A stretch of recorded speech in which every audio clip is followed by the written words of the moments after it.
Alafia. I'm Philip John Nymark, the founder of the IFA Foundation International. I'd like to welcome you to this week's iteration of the weekly Ifascope. The weekly Ifascope, for those of you who are not aware, is an in-depth, up-close, uptight look at all of the changes, all of the opportunities, all of the disappointments that are going to occur in the coming week. And while we cannot, in this type of reading, give you the answer on how to deal specifically with those joys and those disappointments, we can give you the energy that is necessary to respond to these events, whatever they are, and get a great deal more out of them. You'd be surprised how much of our accomplishment is incurred with how we resonate to our difficulties and our joys and, the opportunities which come to us, and not simply with the opportunities or joys or disappointments themselves. It's amazing. We get into a habit. All of us have a, kind of a knee-jerk reaction to, I'm going to, not pay much attention, or I'm going to, bury my feelings, or I'm going to get aggressive, or I'm going to get assertive, or on and on and on. And in each and every situation, when something new occurs, that's how you deal with it. It doesn't work. Rumula has been monitoring for thousands of years every possible result that could be used, and knows in the context of the weekly reading what energy is going to provide you with the greatest benefit in your temporal and your emotional side, and what energy should be avoided. Speaking of avoid, I want to take just a second because, right before I decided to sit down and do this, I received a call from a reporter in Miami. He had talked to me before, and he wanted to know, that he'd just gotten back from Africa, and he was excited to see how many people were going there to initiate, etc., etc. And he thanked me for, I pointed him in the right direction, and he said, that of course he is going to, put a footnote or a comment in the story about the IFA Foundation. But that really wasn't my point. My point was that it saddens me, frankly, to see all of the African Americans in this country feel that by going back to what is perceived as the motherland, they will get some kind of substantiation or some kind of insight into what they're doing in a way that couldn't take place here. And my answer is that they aren't all bad people over there, that there are people who will do good initiations. But these same people have language difficulties. They're not going to give you the training that is necessary, and on and on and on. And so when you figure out the cost factor, I don't know if it's 5,000 or 10,000 or whatever it is, and then you factor in the airline and you factor in all of the other costs that you're paying, the cost of not being able to pick up the phone and get a hold of your padrino, or your godfather. That's the reason that we, engineered a very, very complex initiation process, a process that begins with weeks of learning of material. It goes to your initiation. It goes to the training you get at your initiation, and then that's the beginning of learning.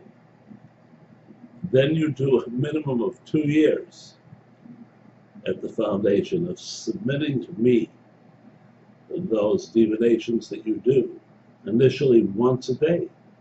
Later on, when you have it down more, and once every 5 days, until you grow enough to be considered a worthwhile and running Babylon. It's not sour grapes on my part. I just thought, it came up and I would discuss it with you. So, if you figure out the whole price, you'll find that our costs, which have not gone up for years, and which could include grants, etc., to people that need help, I think you're going to see that, what we have to offer is much more intelligent, much more pervasive than what you get by going to Africa. At any rate, let's take a look at this week's this week's divination. The divination is Iwari Wandering. It's very, very thoughtful Odu. It's an Odu which suggests that on a temporal everyday side, no matter whether, and here's one of the examples, it doesn't matter whether you're very introspective or whether you're not introspective at all,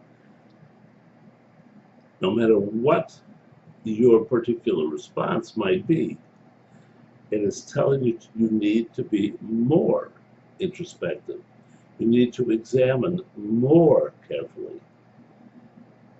You need to exercise the tailor or the seamstress's mantra, which is measure twice, sometimes 3 times, cut once. On the temporal everyday side of the decision-making process, if you want the best possible results.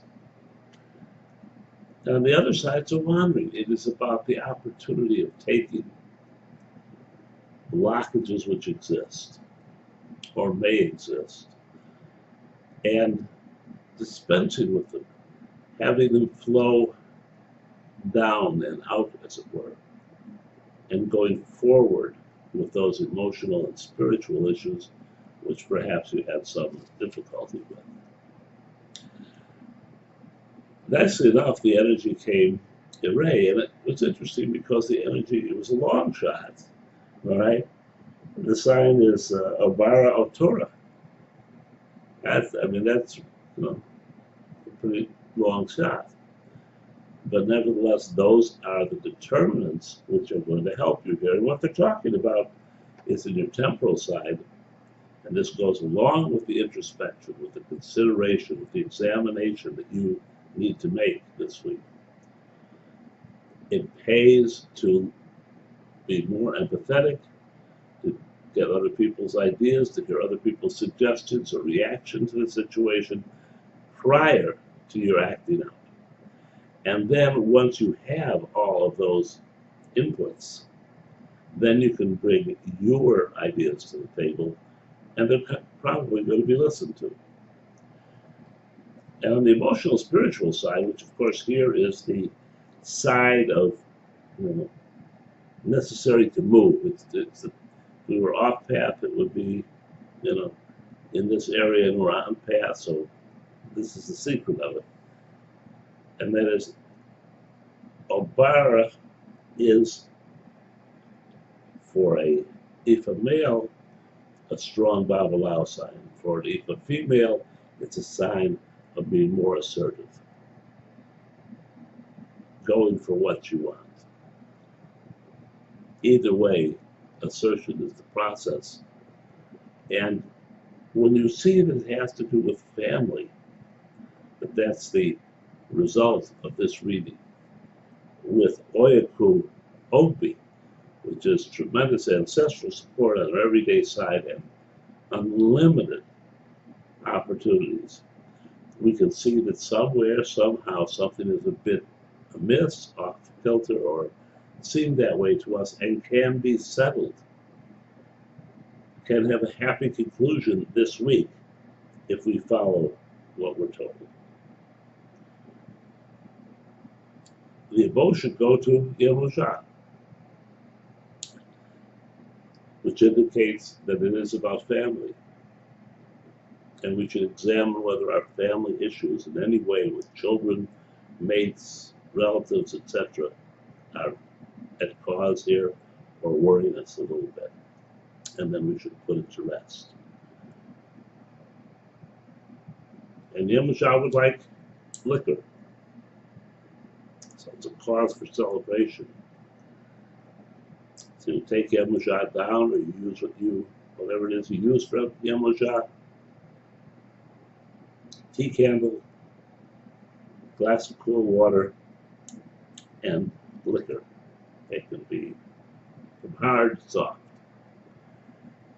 And pray for the ability to keep on path, to follow what you're told, and to make your family as healthy and happy as possible. Until next time, love and blessings.